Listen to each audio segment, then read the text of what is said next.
I hope I have enough space. Welcome to TBR Lowdown.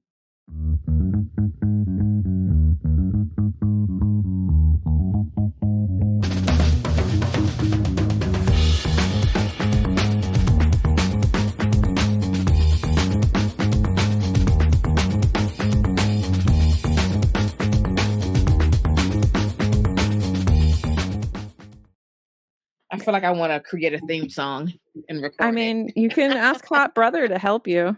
I totally could. I could go to his house and get in his studio and like we could just create a quick little theme song for TBR Lowdown. I mean, I think you should do it. Everybody's telling me she should do it in the podcast, in the comments somewhere, anywhere. My gosh. I'm going to text my brother and tell him. And your mom would join in. Oh my gosh, she sure. Kyra would join in on the vocals and the viola. Leah, my youngest daughter, may come in with a little bit of poetry because she's the poet. Oh my goodness, that's so funny. Welcome to TBR Lowdown, folks. We are back. Yes, we are. We are here, and we are weird. We are here, and we are weird. Yeah, just a little bit. Just a little bit. Anyway, what have you been reading lately, or what have you recently finished, or do you want me to go first? Your choice, my dear. I can go. Okay. What are we talking about? I'm going to talk about this one. So,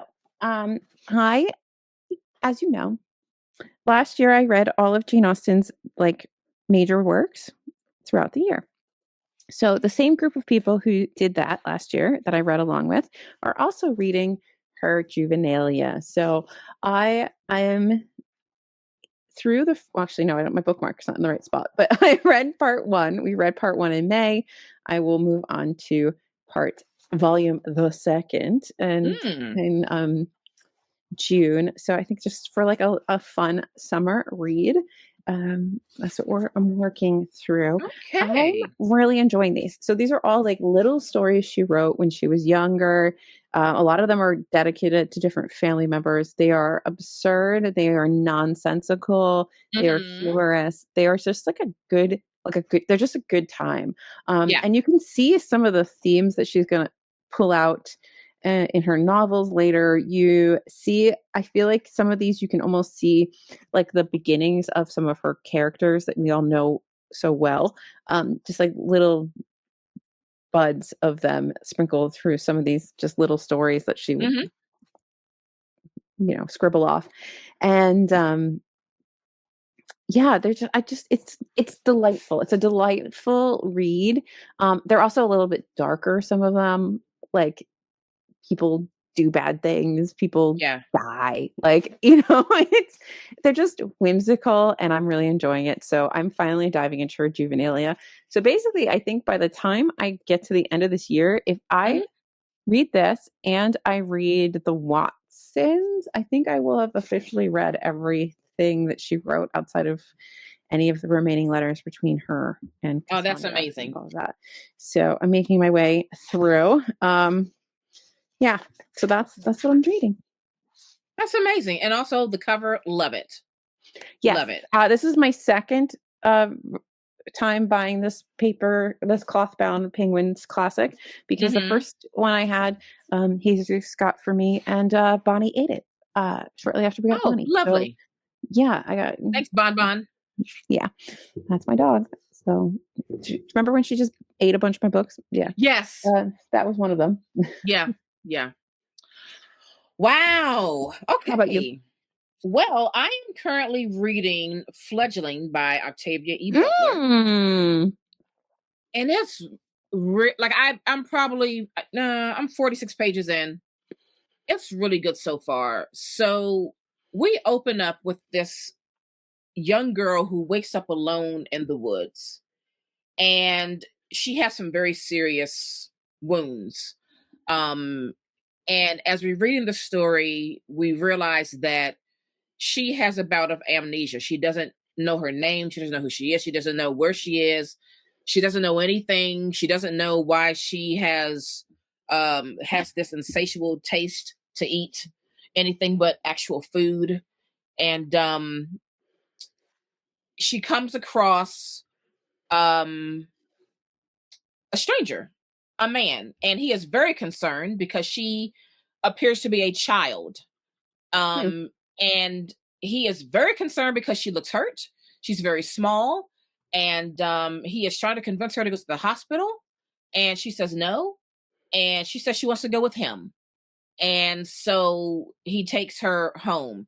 Now, Octavia messed me up with something because, as I've said, like she appears to be like a child, like 9, 10 years old, and she goes to this man's cabin to stay with him. He's going to help her, kind of like help her figure out what's going on with her, help her to kind of try to get her memory back, and just keep her safe or whatever. And Hmm. there is there there's this scene where it's like, oh, wait a minute, this feels a little intimate. This is a Hmm. grown man, Hmm. she is a very small child. Hmm. And I started to get a little uncomfy. Like, wait, now, wait a minute, Octavia. Where are we going, ma'am? Octavia went to a place where I almost had to pull my car over and like have a little think because you know, I, like, what are we doing? What's happening here? I'm just going to say, just be prepared to be a little uncomfortable with this book. Apparently, um, it remains to be seen if she really is like still a child. Again, she doesn't remember anything. I don't know. Perhaps she's 200 years old. I don't know. She also made mention that she thinks she may be an experiment. So what's going on there? A lot of unanswered questions, but it's very interesting, slightly uncomfortable, but very engaging.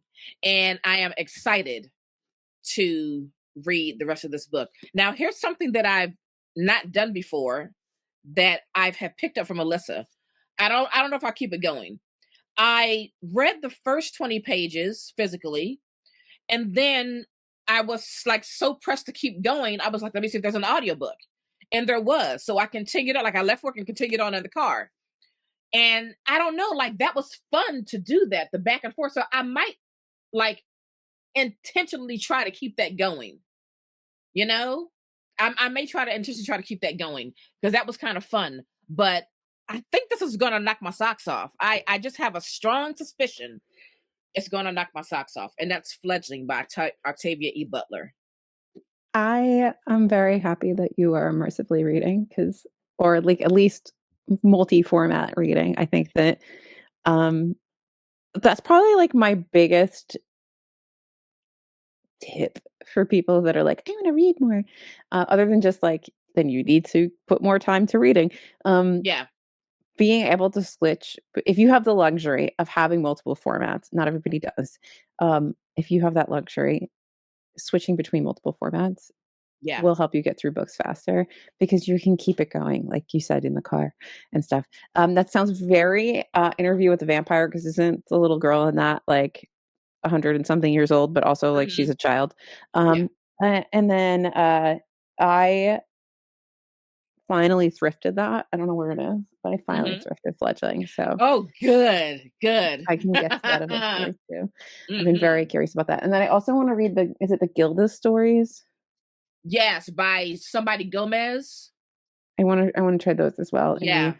vampire genre Yes. of fiction. Hmm. Um, yeah, Yeah. awesome. That sounds really Yeah. great. Actually, I'm Yes. really Yes. excited. What about you? You've got me excited. Hmm? What about you? We already Oh, did you did me. yours already. I went second. You were You're so good. wrapped up in your own book, you forgot about me. I know, I know. Like now, I just want to like I don't know. When I leave, I might throw it on in the car because yee, You should. I'm at like Anyway, I'm at like a little dicey part. Like I gotta. Ooh, it's good. excellent. I have 3 movies ready for pickup at my library. I just want you to know that. Fantastic. I Go love support that your for local you. libraries. So we are here today. We are gathered here today, folks, to have a Dearly little beloved. discussion that dearly beloved. I don't know how to like succinctly capture this. Mm-hmm. Um, but because this is my topic, I will attempt to give the brief and then we can talk about it. So uh, this kind of stems out of like two things. There is the whole phenomenon that's happening with like Silver Elite and this book that got published recently, this romantasy that got like all this pre-publishing hype. And then it came out and everyone's like, this book is trash. Um, and there's a lot of discourse around that because it's like uh, the book itself is written by an author who is a well-known person apparently, but they're writing with a pen name, but they're not divulging who they are, and that's fine. Go for it. I'm not here to dox you. Oh, like But Riley Sager? yes. So they're trying to figure like a lot of people are like, who is this person? Because the publishing house is being very protective of them. Um, and like it really is quite a secret. It's like, are they a very problematic person? Is it just like a regular person? Is it AI? Like there's a lot of discussion Oh, going on around it. But also there's that discussion, but there's also this discussion of just like the quality of reading, and there's a lot of in the reviewing space on social media, conversations we've had a lot before, but this book is kind of re-sparking them all kind of in one go. This idea of like, oh, do you just say everything is great because a publisher gave it to you? um and also just the marketing push behind it is huge. Like, like when a publisher wants to make a book successful, they can just by oh, dumping a lot of money behind it. oh, yes. And this is definitely an example of that. But one of the conversations that came out of this whole thing that I found really interesting, and I asked Naomi to talk about it on the podcast, is there's been a lot of discourse starting about sort of intellectualism, reading for fun, reading to escape. That whole conversation is sort of coming back into play. It never really goes away, but it's coming Yeah. back into play. And one of the things that really stuck in my little brain was somebody was saying that, there were a lot of people that were like, I really enjoyed the book. It helped me turn my brain off. And another person's comment to that was like, that's really insulting to the author. So does every book, I'm positing this question, does everything we read have to be edifying in some way or intellectual in some way?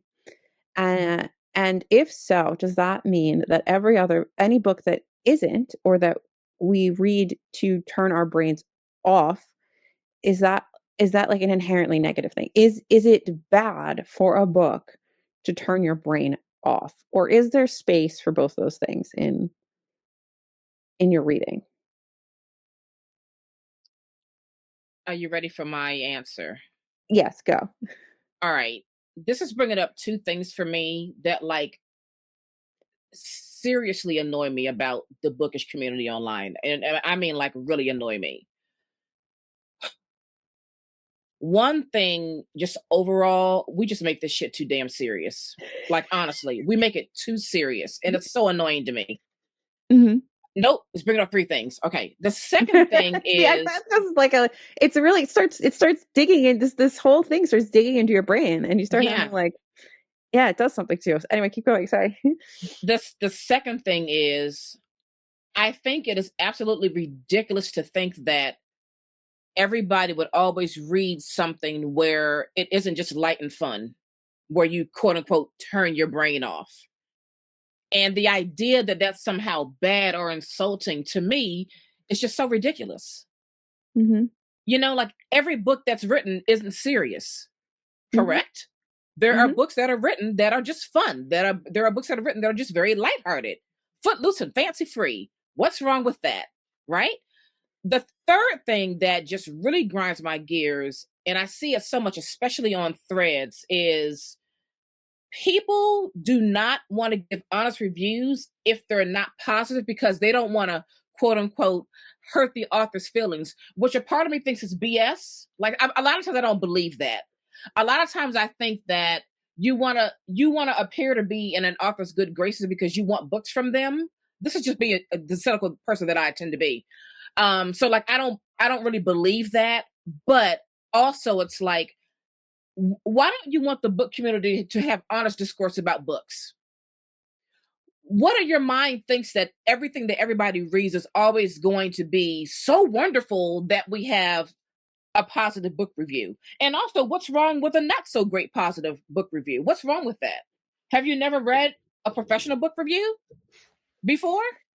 Well, I guess this sort of, you're kind of bringing us into a different direction, which I think is really great.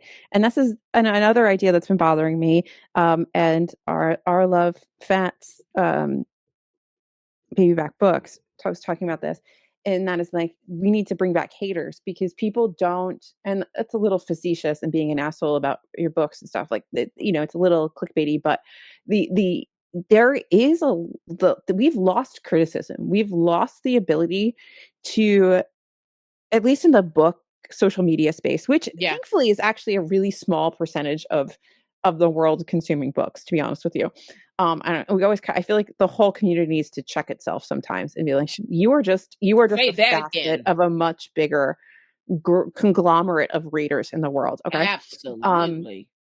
but we've lost the ability to critique things. And we talked about this when I was visiting you, when I got some wackadoodle comment, because I always get some wackadoodle comment on a video. And I don't always respond to them because it's like, what am I going to say? Okay, whatever. Right. Sound off. Go for it. I don't care. Yeah. Um, but if I say I don't like something and then I give you reasons why, and but I also give you some things that worked for me, but then the things that didn't work for me, I'm not a literary critic, right? But that is criticism. That is not just me Yes. shitting on it. That is not just me giving you, uh, you know, just blanketly telling you it was great. Like that is what we're supposed to be, I think, doing. If we are making content that we are calling reviews online, then we need to actually review the book. Like it's not Right. just going, I read this book, this is what it's about. I really liked it and then putting it down. That's not a review. Yeah. You've got to, even books I really like, there's things where it's like, I really wish that they did this and I think that that would have punched it up more. You are actually in discourse with the book and that I don't think people know how to do it. I don't think people like to hear it and I Mhm. think I think people just see negative bad and Mhm. they don't see how negative bad can actually sometimes be a positive for some people. There's people that are like my opposite that I watch Yes. or that are my friends, and if they really hate something or if they dislike something, I'm usually like, "You know what? I bet you I'm going to That's love for that me. book." Because Exactly. those things and so all of those criticisms, not just positive stuff, but actual critiques of books, whether you are an actual literary critic or just a reviewer, actually critiquing something, trying to dig a little deeper into it, can be very helpful to Yeah. somebody watching or reading your review, Yeah. more so For than just sure. being like, "This was great." For sure. But it's all these little it's all these little hot takes that are just like, I don't know, just so annoying. I would never think because someone said, "Oh, I really like this book because I was able to turn my brain off." My immediate thought would not be, "Oh my gosh, that's such an insult to the author." That is ridiculous. But doesn't it depend on the book too? Like, if you are talking about a book that is probably mostly written for escapism, and this is not to diverge, to say that books aren't inherently like political or have messages or have things, and like even like a romance novel can have messaging in it that is really important Absolutely. about like I don't know anything from disability to trauma to whatever, right? Environmentalism, like you can have other topics wrapped up in these much more fluffy books, but there there's whole chunks of literature that are written to be escapist Yeah. and then also might have other things. So Right. what's so wrong? I mean, if I turn on Real Housewives and sit there and watch it and turn my brain off and just enjoy these women screaming at each other with their Right. rubbery faces, nobody gets mad. Absolutely. So Exactly. why, if you're reading what sounds like, I haven't read this book, this Silver Elite book, but it sounds like it's really not that great. But maybe it's entertaining on like a very surface level to some Mhm. people, and they got some enjoyment out of it, and it helped them escape the hours in this hellscape that we're living in for a chunk of time. Maybe Right. there's nothing wrong with that. Right. And that's not defending a bad book, but that is defending, reading is also escapism. Right. And it's Two things can be like, true at once. right. And more importantly, it's defending that individual's personal reading experience with that book. Mhm, Like, who are you, right, to interject and like poo poo an individual's reading experience with a book? mhm. Like, come on. Also, you know, I I feel like people need to understand that authors should very well know that not everybody is going to love your book. When you put art out there, you know that some are going to like it, others are going to love it, and some may hate it. I mean, they should, but there's remember, like, a little while ago, there was that woman who was ranting about how if you give a book 3 stars, it's, like, the worst thing in the world, and she gets mad when people give her book 3 stars, and I never saw that. I've heard that, but you know what? You know what she's I say not the to only that? one, there are others, so And you know what? All her and those others, that is their problem, not mine. no, not everything's gonna work for You know? everybody. Yeah.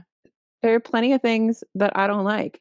Oh, Christ, I didn't like all 4s, and I know people, and everybody was like, too many people were like, "Alyssa, you're gonna love this book." And, like, yeah, I guess it does make sense. Like, a messy perimenopausal woman in a bad marriage kinda loses her mind a little bit and is a little Yeah. weird, but I didn't enjoy it. I found it boring. I stopped reading it. I was like, "You know what? Life's too short. I don't need to hear about rich white lady problems. It's fine. Like, I can it's fine." But people love it. Clearly, I mean, it was definitely the toast of the town last year. I mean, But like I it couldn't get didn't away do from it. anything for me. It didn't do anything for me, and I felt a little disappointed by that because so many people were like, "You're gonna love it," Yeah. And but it's it funny didn't do it for because me. every time, like when, like leading up to that book's publication, I was like, no, I'm not going to read it. I don't know. There was something about it that just did not do like all the things that I read about. I was like, I don't know. I can pass on this. Whatever. And can I fully put my finger on why it didn't click for me? Probably not. Probably because I didn't read the whole thing, but maybe if I read the whole thing, I could have a better, but I'm not gonna waste my time. It wasn't working for me. Who cares? Miranda July is doing just fine without me liking their book. Right. Do you think, specifically in the online bookish space, that many readers want to appear to be very intellectual via their reading? Like, do you think it's a front? I think there are a lot of creators who have made intellectualism their brand. Mm. I think that there are probably a portion of them who are amping it up for the brand. Mhm. I think there are some that are genuinely like this. Like, they genuinely love to read philosophy and talk about, like somebody like a I don't think, like, Ruby Granger really does intellectualism, but, like, I think, like, Ruby Granger is, like, genuinely obsessed with books and literature, books as objects, books as books. I think, Who was this is person? it Who you, books you said Ruby Granger, Granger? Yeah, she's a British young person. I think YouTuber? ge yeah, I think she genuinely, like, that is genuinely who she is. Um, I think there are some male creators who I think genuinely are doing She this, has like, almost a intellectual. million subscribers. Wow. Yeah, she's a big channel. She was, like, a study tuber, she also talks about books, like, she's a lot of things. She's Oh, been so on she's doing one of this. those transitioners. Okay. Yeah, but she's been doing this for a long time. Um, I think, like, A Strange Lucidity, I think, is genuinely, like, intellectual books Hmm. and literature and classics and all of that. But I do think there are people that are here for show. I'm not gonna start blasting those people because then I'm gonna be called a hater and stuff. But I do think that there are people that aren't like that, and when you look at the people who are genuinely here for the love of literature, Yeah. and then you see the other people that are out there that may have really large channels, and may have a big following. But when you start to really look at what they're putting out there, the repetitiveness of a lot of their comments, the kind of cookie cutterness of it all, you start to see the difference between the genuine love of the intellectual, right? The literature, Yes. the diving deep, um, and the more like showy, like this is a bit kind of thing. Like this is working for my brand. I'm going to do this. I think you can start to parse that out when you see those people. Right. What I think is more of a large component of these issues in terms of a lack of criticism, constantly being having to be positive. I think there's just a lot of really young sort of 20 somethings that Mhm. are in this book space that aren't coming at things from that literature bent. So they're not having a more academic look at stuff. It's very just everyday enjoyment, which is fine. I'm not negating any of that. I'm not poo pooing anything. But I think it gives a very different perspective. So when you have this large, loud collective of people who really just read like commercial fiction for fun, Yeah. it feels like we don't have we've undermined there's like an undermining. I'm trying to figure out the best way to say this. There's like an undermining of the maybe the quality of the writing, the that people are appreciating. Mhm. Um, it feels like there aren't people that are reading more meaty things because that Right. group is so loud. Oh, yes. Yes. But they're Yeah. there. Right. It's almost like, the little indie presses in the sea of the big publishers. Like hear the big pubs more, but the Mhm. indie pubs are they're there. Yeah, They're there. and I think I think it's easier to gather a big following when you're, assembly,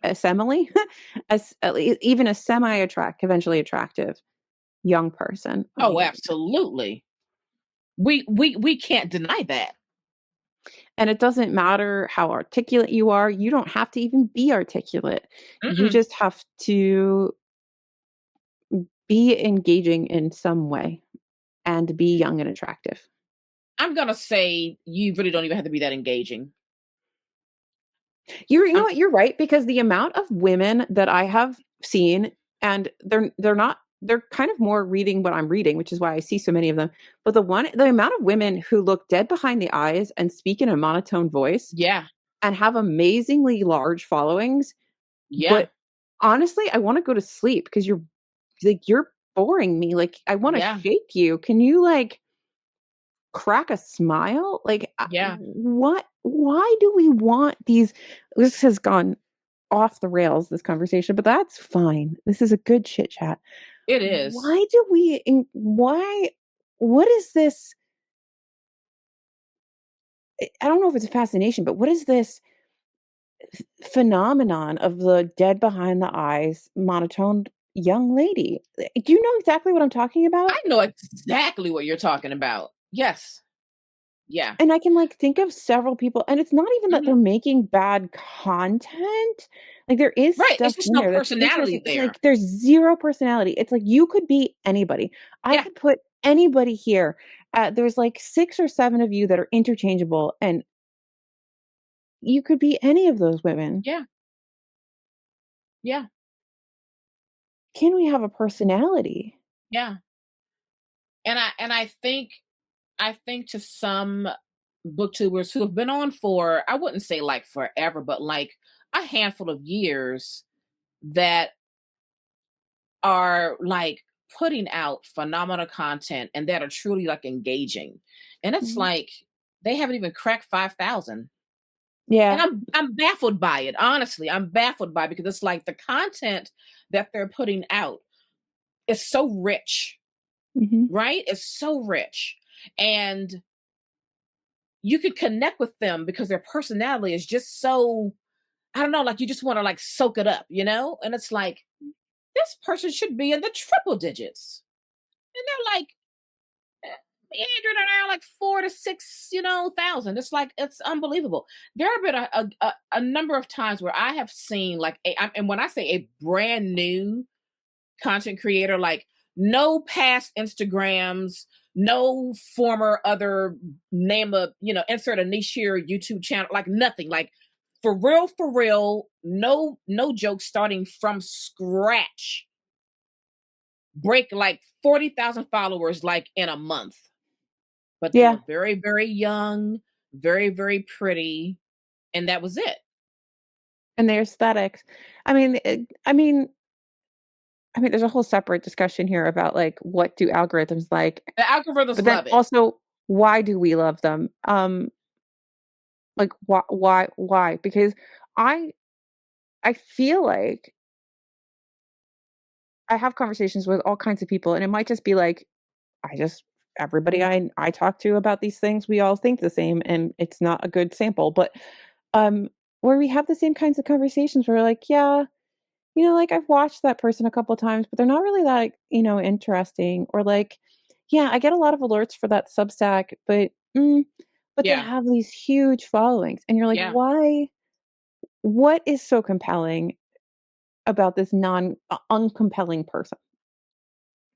Do you just enjoy? Is it non? Is it like non offensive in any way? Like it's not asking anything of you, so it becomes like the Muzak of I what is it? I don't know what it is. I think it's a couple things. I think many times the viewer or reader or whatever just sees themselves in that person for a myriad of reasons. I think the other thing is when people see that they have high followings, they want to be a part of that, right? Yeah. They want to be a part of that community, but they also want to somehow attach themselves to that creator themselves. And I also think that it's like still like a fear of missing out thing. I don't want to miss out on being a part of, this person with this huge following, I so I guess if think all you're those things come into play.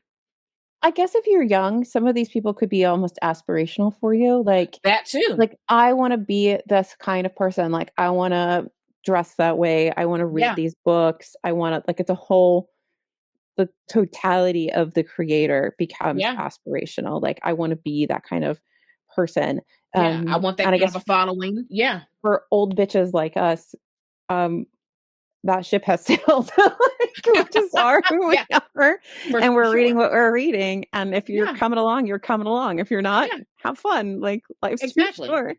exactly. Life's too short. Life's too short. I But trying to go back to your original question, I I really, oh my god, I want the book community to like be less serious.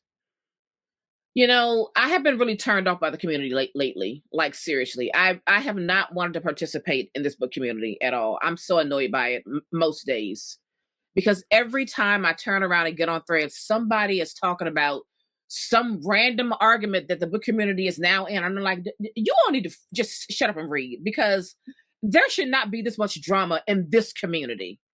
But I also, don't even like, know what the drama is. I just keep hearing about it. they're the same conversations, though. They're not new. We've never had a new conversation. I bet you if you go back in our episodes, we basically had this conversation before, and Yeah, maybe we framed it slightly differently. We right. have this conversation cyclically. Like Yeah, we have so many of the conversations that we have in the book community. And I think some of it stems from this we and we've lost this as a culture, I think. We are incapable, we very broadly strokes here, um, of holding two things to be true at the same time. Like, yes, you can so when we have these fights that are like that whole, like, books are political thing where everyone was, like, yelling and we were going back and forth, and it's like, "No, books are escapism. No, books are political." Books are both. Books are both. yes, Books are both. And if you can't acknowledge that both of those things are true at the same time, you're yep, both kinda wrong yep, for sort of different reasons. You're all both missing a point somewhere. yeah, Because if books absolutely. are just edifying, then they're textbooks, which is fine Fine. if you wanna read. basically textbooks. Yeah. But what you're really reading is you're reading an entertaining object that has messaging in it. And hopefully you're picking up that messaging. Right. And if you're not picking up that messaging, then maybe we do need to have a little discussion about like, yes, there is messaging. Did you miss this? Like when you're reviewing a book, maybe talk about those things Mhm.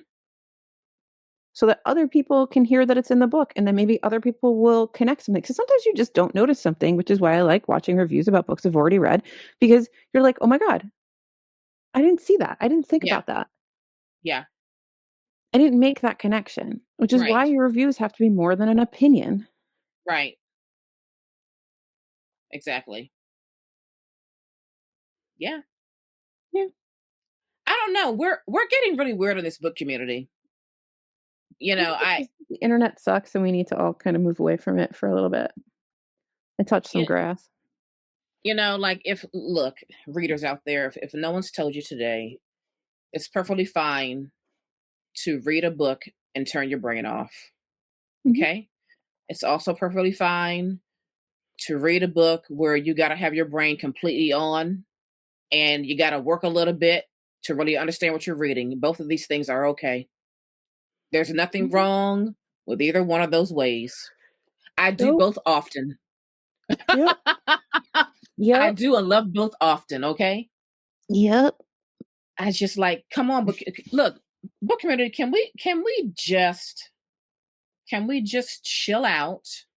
Stop trying to make an argument out of everything and just read our books and enjoy them in whatever way we want to enjoy them. Oh, and if I don't like a book you read, or shut up. Like, stop making it like I've Like somehow it's something attacked you wrong. personally. I don't Yeah. know you. You don't know me. It's a book. Yeah. It is a subjective piece of art. And if I have a feeling about it, I have a feeling about it. And that's You have that. your feeling about it. We can have a discussion about that. And maybe I will come a little bit more to your side. Maybe you'll come a little bit more to my side.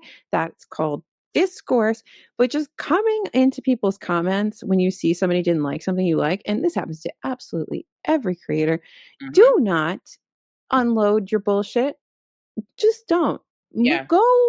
Go watch something else because go do something else. Go have a snack. You know, when Yes. eat Snacks are an ice great. cream. Eat an Snacks are ice great. cream. Yeah. You know, you can't be bitter while you're eating ice cream. But Right. like, don't think that it's a personal attack because I didn't like a book you liked, or Naomi didn't like a book you liked, or whoever you're Exactly. watching didn't like something you didn't like. And then maybe if we weren't getting attacked in our comments, because I'm sure there's people who care more about what's said back to them in their comments than either of us really do. Yeah. Um, if you don't like, maybe there'll be more honest reviews of things, and maybe you won't have this silver fox nonsense that happened because maybe people won't feel the need to be so overly positive about everything, and not just because they want to get books, not just because they don't want to. I think it's a multifaceted thing. Maybe if you didn't get yelled at in your comments when you didn't like something, Yeah.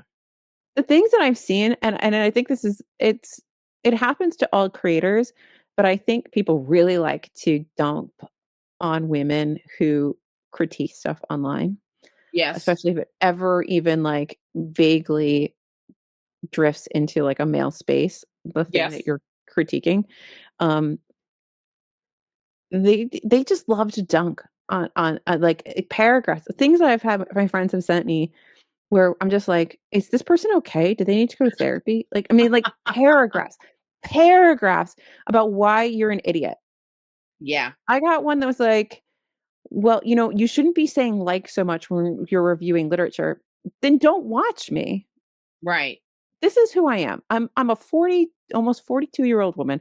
I'm not changing. I say Yeah. like my mother couldn't beat that quite literally out of me at a young age. It's not going anywhere.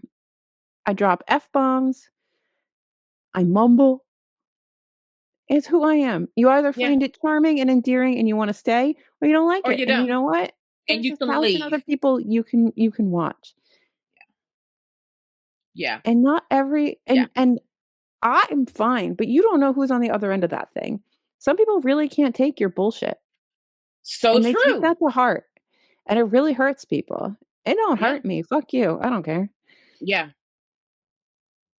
I haven't given an out of a fucking many years. Many, What is, many, what is many the years. perimenopausal we don't care? Many We do years. not care club. Yeah. Yeah, We do many not years. care. Yeah. So say whatever, it's fine. But there are people Um who really care. And yeah, like you can really hurt people with your bullshit that doesn't like you don't need to be sitting in your mom's basement writing right. 16 paragraphs because some person on the internet didn't like something you liked. Exactly.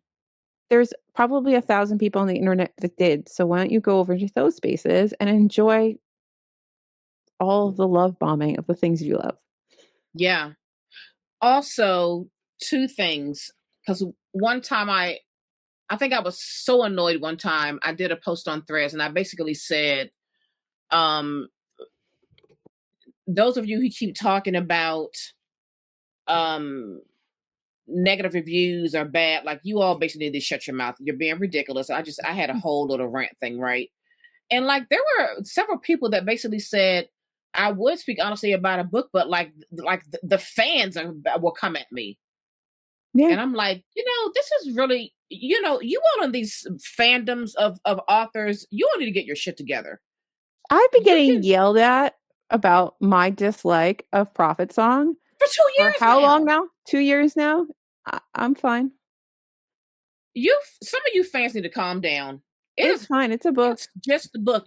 Look, you can love this author's dirty drawers. I don't care.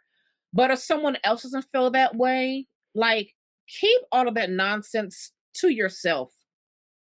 Talk amongst your own little groups about it. Don't show the hate to the person who doesn't agree with you. That's just ridiculous. I want the book community to somehow find a way back to being able to discuss books honestly, wholly and Mhm. honestly. Like, I mean, isn't that the point of why we're all in this community together to discuss books amongst one another? That Mhm. means we're all having different conversations. We have different experiences. Some are positive, some are not so positive, some are negative. But like discussing the book should be the thing. We've got to Of stop being course. afraid to do that. And people stop being assholes to people when they don't agree with you. I mean, we all come to things with our own experiences, and those shape how you read a novel, and that's going to shape our opinions about that novel. So we are not a collective monolith of people. So you cannot expect, with my experience, for me to have Yeah. one reaction to a book. With your experience, you have a whole different lived experience than I have. You will have a different takeaway from a book. Somebody in another country will have a different takeaway from a book. Somebody in a different age, different race, different Yep. religion, different. We're all different people. Exactly. So maybe if we could actually be critical, listen without reacting, and listen not to respond, but to listen to each other Because there's a and difference. actually accept the fact that two things can be true at once, that you can, not everything has to be so serious all the time, but also appreciate the moments when they're serious. I mean, I'm asking a lot of people, is what I'm realizing here. But Yeah, I think I'm doing the same, but I put it out there anyway. I put it out there anyway. yeah, I mean, people are going to do what they're going to do. I can't stop people on the internet, but it is really frustrating in a community with seeing the same arguments happen all over every couple months because one, nobody's listening. Two, nobody's learning anything. As much as they say I'm listening and I'm Yeah, learning, no, you're not. yeah, Um, yeah. and it's just like we just keep having these same arguments. Like, what's the point? Right. Yesterday, somebody brought up the good old reading too much is overconsumption. So I was like, Oh, oh, I love that. I bringing that love one that. back out again. And I was like, right I on schedule. saw Right on somebody schedule. respond to that and I Hmm. loved it. And I wish I had saved this TikTok. And it was this woman who pulled up, I think we've talked about it. Um, at least at one point, we talked about those articles where they break down the literacy rates and how much people are reading. Hmm. And this might be a newer version of that article that I think we talked about a year ago. And she's like, you know what? I don't care. If people are over consuming books, I'm fine with it. There is nothing wrong. Why are we making overconsumption of books? Oh, like the reading too many books. Honestly, I think, and I want everybody to just clutch their panties for a second. I think that if you are emotionally affected by the fact that somebody reads a lot of books, then you need to take a good look in the mirror about why it bothers you that somebody's reading so much. What do you feel inferior about? Because Yeah. you're feeling Yes. inferior about something. Because Yeah. however much I read, or Naomi reads, or the guy at the bus station, or whatever reads in a year Yeah. has no relation to you whatsoever. Right. Whatsoever. I'm not expecting anybody to read as much as I do. I Right. frankly have a lot of mental illness. I have a lot of things that I have to escape. This is how I escape a lot of my thoughts and a lot of other things.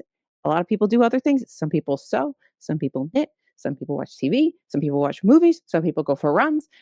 Yep. This is my thing. So, do I read too much? In my own opinion, yes, I read too much. I should probably be doing some other things with my life, like, I don't know, scrubbing my floors. But But if you are butthurt by how much a creator reads and you think that Oh. there's something wrong with that, I need you to take a look in the mirror. But also, let me just hop on that because this is the thing that annoys me, right? Um, when someone says, "Oh, it's impossible to read 200 books a year," really? No, Because it's you not. think all books are the same size? All books are not the same size. You know what I mean? Like, Yeah, what are we talking about here? Some are thick, sure, but like, so many books are so tiny. All yeah. books are not the same. All books are not 350 pages or 500. Some books are 100 pages. Mhm. Some Some books are books that are manga. 400 pages have very large print. So, like, there's some nuance in here. Mhm. Come on, like, I'm so sick of that argument. And we're going to see it, when like November comes, like, this is when it starts brewing. Oh yeah, because everyone starts going because That's right. well, you know what? We don't help ourselves because then these people make these videos and these posts that are like 30 books you can read to meet your reading goals. So we don't help ourselves. Right.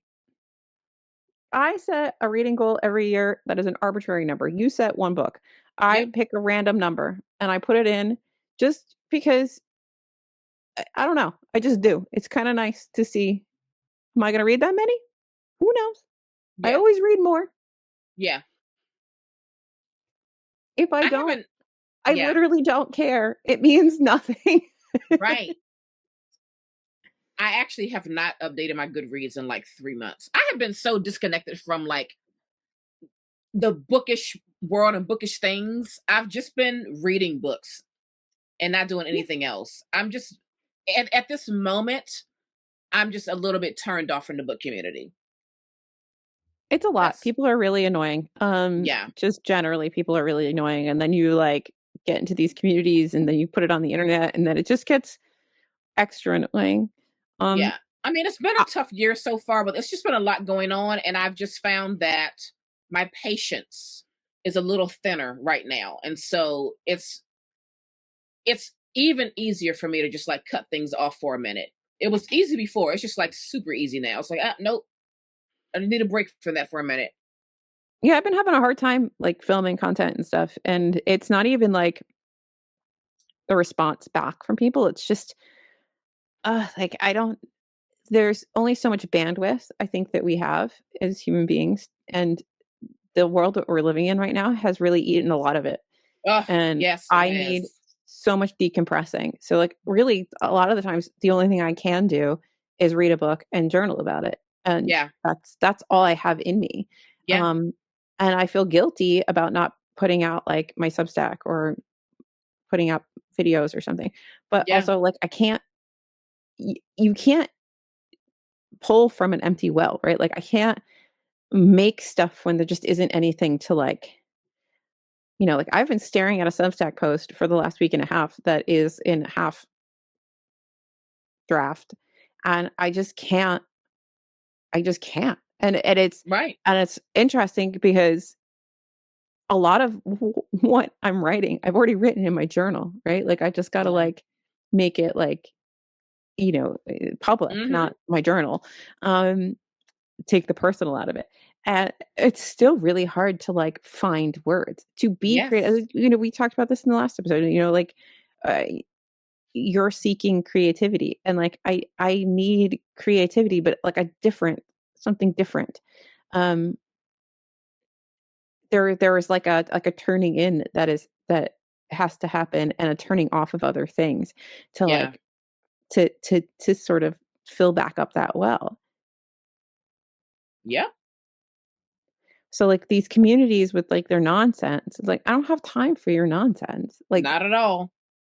there are bigger things. I think that everybody should read to learn.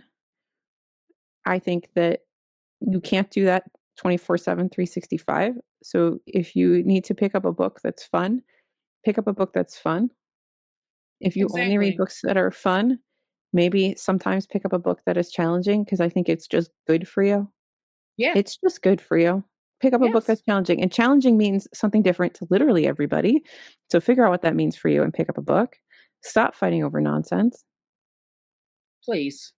Just please stop. It's so exhausting.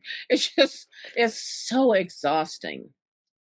And then these videos roll out and these videos roll out. And like, I'm sure as a creator, I could be tapping into this by constantly Oh, for feeding into the drama. sure. But like, For how sure. do people have the energy? I don't. Haven't we said this all? We say it every single year. As you said, none of these topics are new. They all come back around every year. Hmm. Every year. Every damn year. And it's stupid. It's Like basically in stupid. December, I am not probably going to be on social media because I hate the discourse.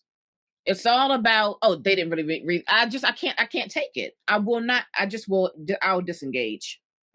What I don't want to do is a digital detox because I can't. But what I do want to do, and there's a creator on here. What is his name? His name is like Raj something or other. I will try to remember to link the video down below. He was talking about how he does this 36-hour reset every so often, where he literally, and he makes 36 hours because he goes to bed and he goes to bed again and then wakes up the next day. So he turns his phone off, he turns off his laptop, he turns off all of that and just goes like analog for 36 hours. Mm-hmm. And let me just tell you how I'm like, you know what? This is brilliant. This is what I want. I don't want to do like Mm. 6 months of a digital detox. Like Right. I quite literally can't because I have Right. work and I have this and I have that. But Exactly. I create content. Like quite literally can't do that. But can I find 36 hours? And let me just tell you how hard it is to find 36 hours. Ah, yeah. Yeah. Because I was like, oh, maybe I can do it Friday to Saturday. And they're like, no, we're recording today. And I was like, okay, maybe Saturday to Sunday. I'm like, no, I Right. really have to get stuff out. Yes. That finding time thing is woof. To find That's time tricky. to make time in your own life is really tricky. So Right? that's like one of my goals is to try to find that 36 hours that I can turn everything off Yeah. and just go analog for 36 hours. Yeah. It's hard. It is really, It's really hard. hard in this day I and age. And to think that like we grew up in a time where you didn't every hour was every day was the 36 hours without. yes. Imagine that, right? Every day was like that. Yeah, I think that yeah, I think and we've talked about this. I think we talked about this last year in an episode where we were talking about basically you wanted to go back to how we grew up having a more analog life. Hmm. That's why when I was in Ocean City, like I sent postcards. Oh, I got, yes, she sent me a wonderful little postcard. His Jesus came in and he's like, "You have mail," and I'm like, "Yeah, whatever, okay, fine." And then he hands this.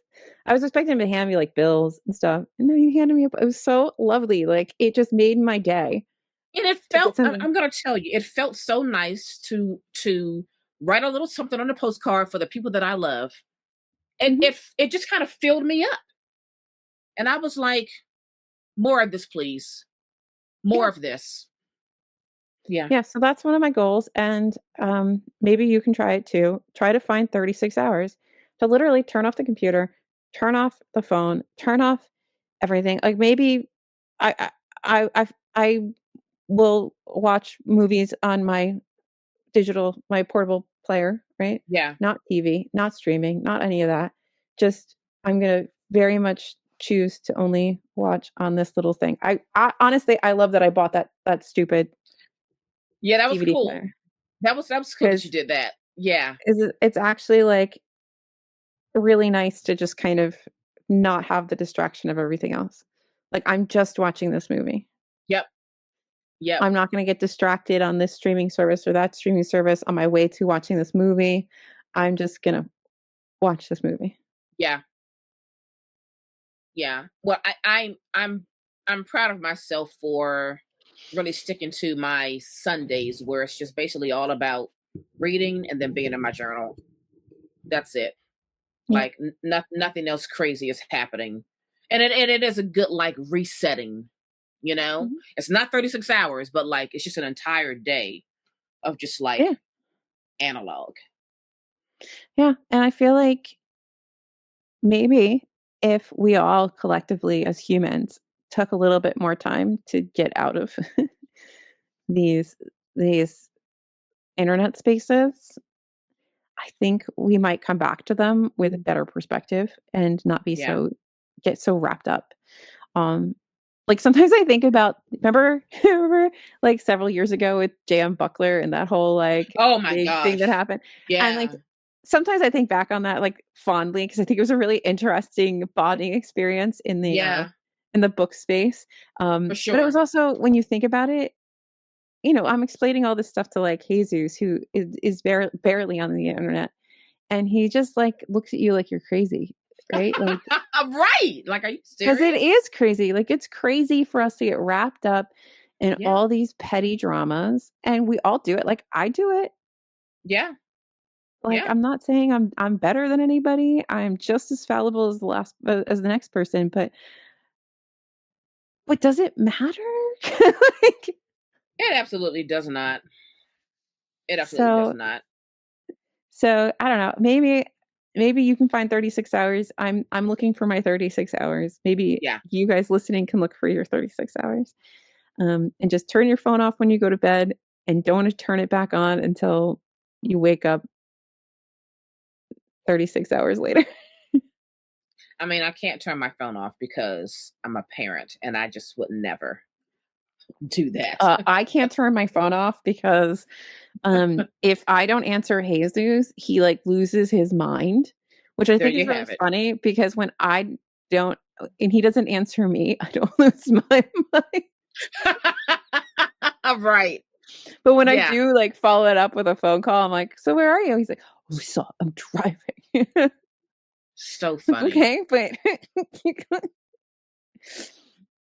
it doesn't We're work just that way trying our for me. best. We're trying our best. We are, Look, man. community, But settle like, down. Read what you want to read. Don't worry about it. You can turn your mhm, brain off. You can turn it on. Whatever. It doesn't matter. Just enjoy whatever you choose to read. Like, let's stop being silly people. yeah. Come on. I I think we're all It's an taking insult to the author. That's just freaking ridiculous. I think it's just we're taking this too serious. That's what I said. Way too seriously. It It's not that deep, guys. it's really not that deep. It's not that deep. It's so not that deep that we've spent almost an hour talking about this. It was deep for this hour. It was deep for this hour. I mean, but we did veer off for a little bit and like include some other things because that's what happens. Yeah. Like it's like you said, it starts to make you think about other things. Yeah. Um, yeah. So But I don't good think I'm times. sure this isn't unique to I mean, maybe the very specifics of the fights that happen and the debates and the Yeah. drama are specific to the book community, but the having of this sort of petty drama, I think you'll see it in lots of different communities Oh, across the absolutely. internet. So, like, Yes. I think I think we all just need to touch some grass. Yeah. Myself included. Absolutely. Because I I'm trying to definitely touch get the wrapped grass as up in much as it. I can. Because remember the J.M. Buckler incident? Like, I know. I mean, that was something to watch. that was something to watch, really, I think, because that was like all of Bookstagram. It was out on Bookstagram, and I just couldn't believe, like, she's still going. She's I still mean, that going. was a thing. It She's was still a around. thing. She's still around. Is she? I didn't know. I Yeah. thought she kind of Yeah. disappeared. She came back. She kind of popped back up around election time, which, are you Oh, surprised? figures. And then I don't know what's happening now. Who knows? I'm not that Yeah, invested in yeah, it. yeah. That was a time. That was what, 5 years ago, Something, that was a long time 6 years ago. ago. It was a while. That was like Yeah. COVID-y times. Yes, it was. Mhm. Yes, it Mhm. was. Well, Yeah. Yeah, I think we should recommend sound some off books. in the comments. Let us know what you think. Let us know. Yeah. And I'm sorry, not sorry if I've offended you. Yeah. If you are offended, I think you should check yourself, but that's another conversation. Yeah. Anyway, Yeah. would you Okay. like to recommend a book? I sure would. Let's get down to some murder. All right. This is this is a book that I got from Dutton. Thank you, Dutton, for this gifted copy. This is Story of a Murder: The Wives, the Mistress, and Dr. Crippen by Haley Oh, Dr. Rubenhold. Crippen! Buried her under the floor. So crazy. So Did this you even man know had about Dr. I did Crippen? not know about Dr. Crippen. I did not know. He had a couple of wives, had a mistress. First of all, okay, so the first woman that he was married to, or maybe she was the second, I get confused. There was a lot of women going on, but one of the women that he was married to, he was like performing abortions on her. Like, I was like, what am I reading right now? I mean, just her, he put her through absolute hell, just experimenting on her, doing all these things to her. And I was like, I had no idea. I was floored, floored. And he was such a, I don't know, he just seemed like such a little shit of a man. You know what I mean? Just like Yes, he was, Naomi. such a little shit. He was really a horrible person. Mhm. But not only that, the thing that also shocked me, not just like how horrific he treated his wife with experimenting on her and doing all these medical things to her, but like he was often a little grifter, a scammer. I was like, what? Who are your parents? Because you are absolutely a horrible human being. Like Let me talk to your mother. he would create all these little businesses selling all these like medical devices or like, you know, medical potions and concoctions and just scamming folks out of their money. Like he did this time and time and time again. And if things would get too hot, he'd skip town. I'm like, this is nuts to me. It's like I was always like, are you sure this is real? Because this is insane. And so anyway, so he's married to this other woman and he has a little, you know, lady on the side because he always has a oh, it's pouring down raining now.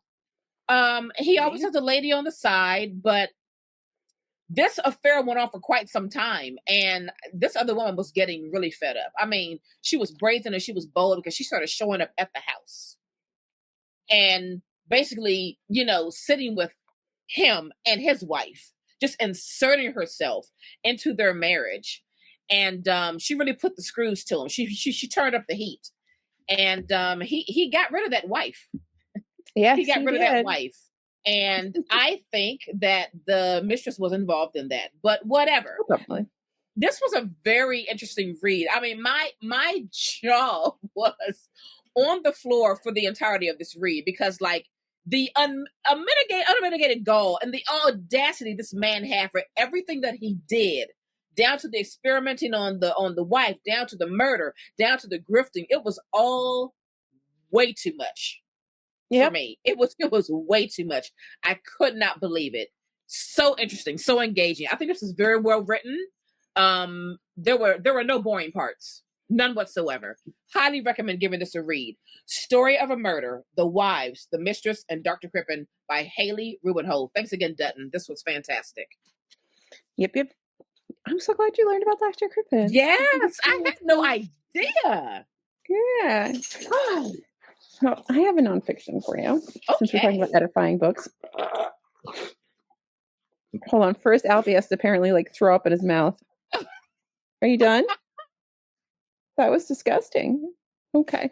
Um, so I read Medicine River, which I know you have as well, Yeah. by Marionette Pember, and this is the story of so her basically it's the story of her family and their survival from the boarding schools, Hmm. the residential schools, and what I originally thought this was going to be was a lot more like of an academic look at the boarding schools and about like what was done to Native people um, in the U.S., like sort of from the beginning of colonization.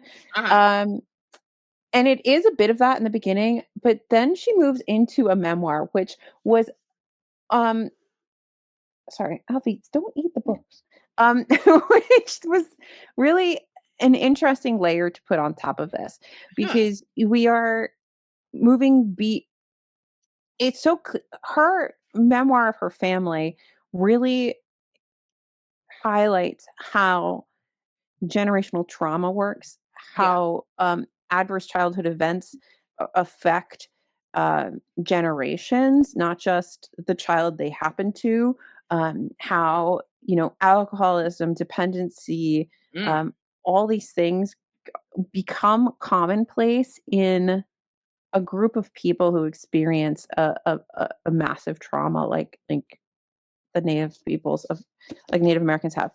Yeah. So it was really interesting. It's sad, it's poignant, it's really well written. She is a journalist, so it has a very readable style. Um, it's very approachable, and I enjoyed this. I would like a story that is more on the academic side and less Hmm. on the personal as well to layer into this. Um, I think this would also be really good to read along with both Tommy Orange books, but especially Wandering Star, because Mm. it is almost formatted the same way in terms of starting in the history and then moving into the familial. Right. Um, which is it just interesting to sort of compare those two structurally. So I think they'd be really interesting to be read together, uh, honestly. Um, but yeah, I really enjoyed this, and thank you to Pantheon for sending me this. I really Fantastic. enjoyed this. Yes, I'll get to that at some point. I know you. Yes. Well, Okay. that was a very interesting, lively discussion. Mm-hmm. Really got me going there for a minute. Because it Anyway, bugs folks, us. it does. Chime in if it bugs you too in the comments. Chime in on the website for this show, for this episode. All right. Follow us everywhere at TBR Lowdown. Visit our website at tbrlowdown.com and recommend this podcast to a friend. And if you would kindly do so, leave us a review. We would greatly appreciate it so much. Thank you in advance. And that's going to do it for us. We are out of here. Bye. Bye.